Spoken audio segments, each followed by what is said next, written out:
القتال وهو کرہ لکم، یہ قتال تمہارے اوپر جہاد قتال جو ہے یہ فرض کر دیا گیا ہے اور تمہیں یہ ناپسند ہے۔ ناظرین کرام، نبی اکرم صلی اللہ علیہ وآلہ وسلم نے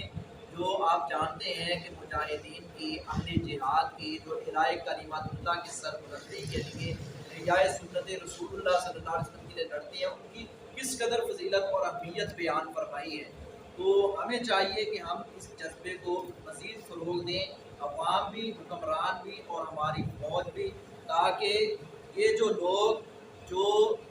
اہل اسلام کے بارے میں، اہل پاکستان کے بارے میں غلیظ نظریات رکھتے ہیں یا چاہتے ہیں کہ ان کو صفائی اصلی سے ختم کر دیا جائے تاکہ ان کو منہ کی کھانی پڑے، آئندہ ان کی آنے والی نسلوں تک پاکستان کی طرف میلی نگاہ کر کے دیکھنے والا نہ ہو، یہ جہاد کے بارے میں ہی وہ اقبال کے بھی بڑے اشعار ہیں، اور شہادت کے بارے میں بھی، شہادت ہے مطلوب و مقصود مومن، نہ مال غنیمت نہ کشور کشائی، یوں بھی اقبال نے کہا تھا، کافر ہے تو شمشیر پہ کرتا ہے بھروسہ،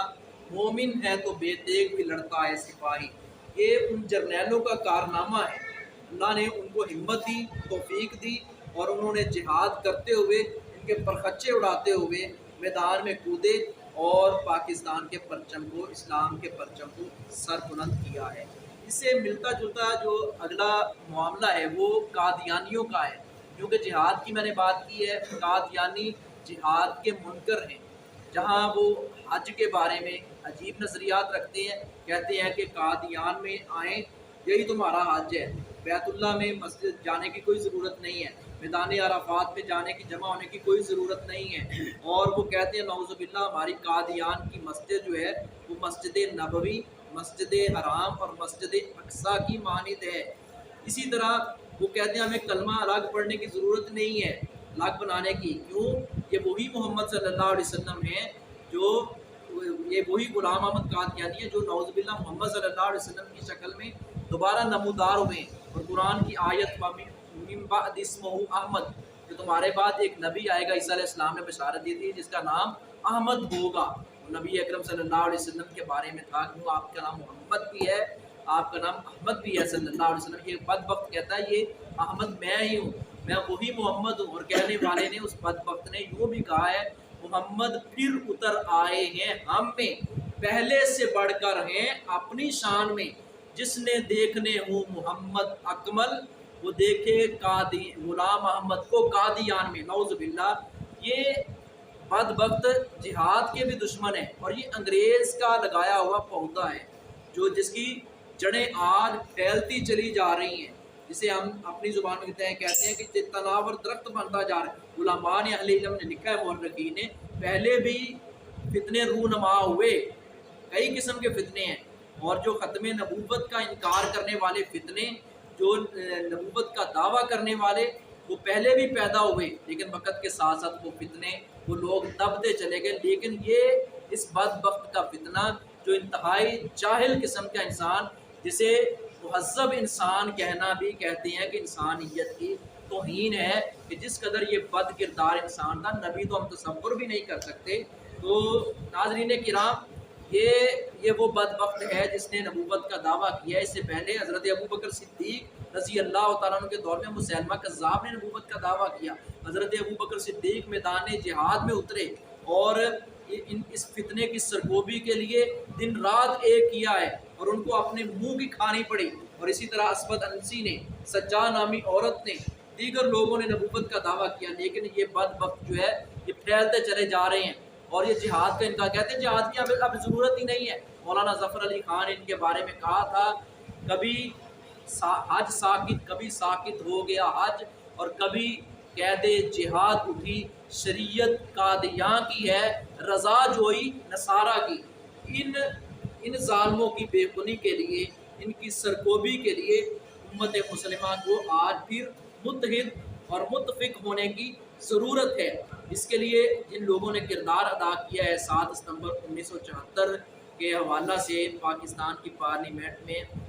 جو متفقہ طور پر قرارداد پیش ہوئی تھی، وہ پیش کرنے والے خواجہ غلام سلیمان تونسوی تھے، جس نے یہ باقاعدہ ٹائم بھی لکھا ہوا ہے کہ یہ عصر کے قریب اتنے بج کر اتنے منٹ پر یہ ہے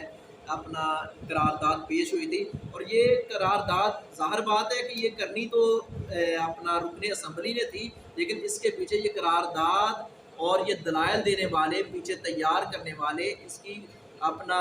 رہنمائی کرنے والے پیچھے علماء تھے، اہل علم تھے۔ اس میں نمایاں نام ہے وہ سوال نامہ اور دلائل تیار کرنے والے مولانا ابراہیم کمیر پوری رحمہ اللہ، اور اسی طرح بر صغیر پاک و ہند میں اس کے خلاف کفر کے فتوے جو ہے وہ مختلف مکاتب فکر کے علماء سے جو لیے گئے وہ ترتیب دینے والے تھے مولانا محمد حسین بٹالوی رحمہ اللہ، مجاہد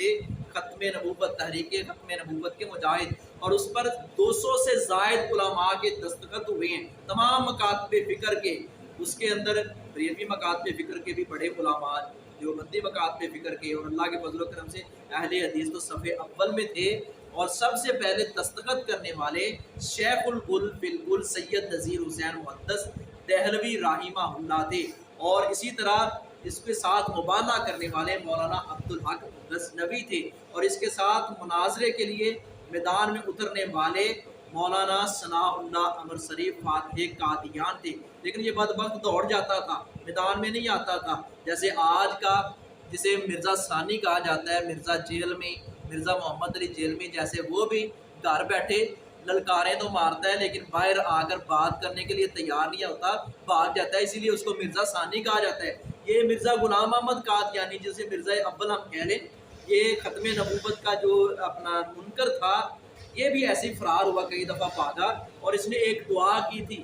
اہل علم نے کتابوں میں لکھا ہے، اہل کتب نے لکھا ہے، تاریخی کتابوں میں تحریک ختم نبوت کی کتابیں ہمیں پڑھنی چاہیے۔ حضرت علامہ شہید رحمہ اللہ کی کتاب القادیانیہ، جو اس کا ترجمہ ہوا قادیانیت کے نام سے اردو میں بازار میں موجود ہے، اور سینکڑوں نہیں ہزاروں لوگوں کو اللہ نے توفیق دی ہے، ہدایت بھی دی ہے۔ مرزائیت اور اسلام کی کتاب پڑھنے والی ہے، اور اسی طرح مولانا صفی الرحمان مبارک پوری رحمہ اللہ کی کتاب قادیانیت ہے، اور اسی طرح محقق العصر مولانا ارشاد الحق اثری حافظہ اللہ کی کتاب جو ہے قادیانی کافر کیوں، یہ لائق مطالعہ ہے۔ یہ 2-3 کتابوں کے 4-5 کتابوں کے میرے نام لیے ہیں، اور اسی طرح اگر ہم ذکر کریں تو 75 جلدوں پر لکھنے والے مولانا ڈاکٹر بہاؤالدین حافظہ اللہ، جو برطانیہ میں بیٹھے، جنہوں نے بڑا کام کیا ہے۔ یہاں تو ایک سطر لکھنے کے لیے، ایک صفحہ لکھنے کے لیے جب کوئی تحریر لکھنی ہوتی ہے ایک اچھا خاصا وقت لگتا ہے، انہوں نے اپنی زندگی کھپا دی ہے۔ تو ناظرین کرام، یہ ان علماء کی محنتوں اور کاوشوں کی وجہ سے، میں عرض کر رہا تھا، آخری بات عرض کرتا ہوں کہ مولانا ثناء اللہ امرسری رحمہ اللہ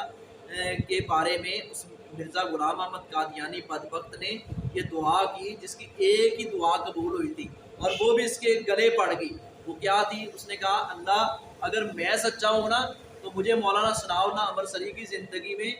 اگر میں جھوٹا ہوں تو مولانا ثناء اللہ امرسری کی زندگی میں مجھے موت دے دے، اگر ثناء اللہ امرسری جھوٹے ہیں تو ان کو میری زندگی میں موت دے دے۔ تو دیکھنے والوں نے دیکھا، لکھنے والوں نے لکھا، تاریخ شاہد اور گواہ ہے کہ مولانا کئی سال بعد میں زندہ رہے اور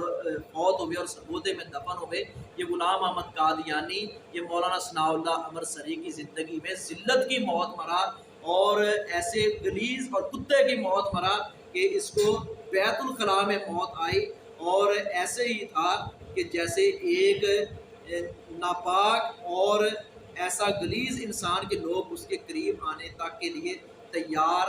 ہونے کے لیے نفرت بھی کرتے تھے۔ تو یہ ہمارے علماء کی محنتیں ہیں، کاوشیں ہیں، تمام مکاتب فکر کے علماء جنہوں نے محنت کی ہے، ہم ان کو سلام پیش کرتے ہیں۔ ہمیں چاہیے، نوجوان نسل کو چاہیے، بزرگوں کو چاہیے کہ نوجوانوں کو بتائیں، بچوں کو، والدین کو چاہیے کہ بچوں کو بتائیں، اساتذہ کو چاہیے کہ بچوں کو بتائیں کہ یہ قادیانی کون ہیں، یہ اسلام کے دشمن ہیں، یہ پاکستان کے بھی دشمن ہیں، اور یہ اسلام اور اہل اسلام کی جڑوں کو کھوکھلا کرنا چاہتے ہیں، یہ اسلام کا چہرہ مسخ کرنا چاہتے ہیں۔ ان سے ہوشیار رہیے، ان سے بچیے، ان سے خبردار رہیے۔ اگر ان سے ہم خبردار نہ ہوئے، ہم نے دھیان نہ کیا، توجہ نہ کی، تو آنے والی نسلیں جو ہیں، اور ہو رہا ہے ایسا، آپ دیکھتے ہیں کہ مراعات کے بہانے اور اسی طرح دنیاوی لالچ اور حسود حصول کے لیے اور مختلف ممالک کے ویزوں کے لیے پاسپورٹ کے اوپر شناختی کارڈ کے اوپر لوگ اپنے آپ کو احمدی ظاہر کر رہے ہیں اور یہ لوگ مرتد ہوتے چلے جا رہے ہیں۔ تو ایسے حالات میں ہماری ذمہ داری بنتی ہے کہ ہم ان کتابوں کا مطالعہ کریں کہ یہ بدبخت اس نے اللہ کی بھی گستاخی کی ہے، اس نے رسول اللہ صلی اللہ علیہ وسلم کی بھی گستاخی کی ہے، اس نے صحابہ کی بھی گستاخی کی ہے، اس نے مکہ و مدینہ کی بھی گستاخی کی ہے۔ اس نے کہا کہ نعوذ باللہ جو اسلام ہے اصل وہ تو میرے پاس ہے، باقی تو ساری نعوذ باللہ خشکی ہے۔ اس طرح کی غلیظ باتیں ان کی کتاب آپ اٹھائیں۔ تریاق القلوب اس میں لکھا ہے، ازالہ اوہام میں لکھا ہے، امامت البشرا میں لکھا ہے، الفضل اخبار میں لکھا ہے۔ چند ایک کتابوں کے میں نے نام لیے، حوالہ جات موجود ہیں، کتابیں علماء کے پاس موجود ہیں، سیب ہیں، الماریوں کی زینت ہیں اور پڑھنے والے پڑھتے ہیں۔ ہم دعا کرتے ہیں اللہ ان لوگوں کو ہدایت دے دے۔ اگر ان کی قسمت میں ہدایت نہیں ہے اللہ ان کو زمین کے اندر پھر جگہ دے دے تاکہ یہ فتنہ جو ابھرتا چلا جا رہا ہے یہ آئندہ سر اٹھانے کا نام نہ لے۔ وما علیہ الا البلاغ۔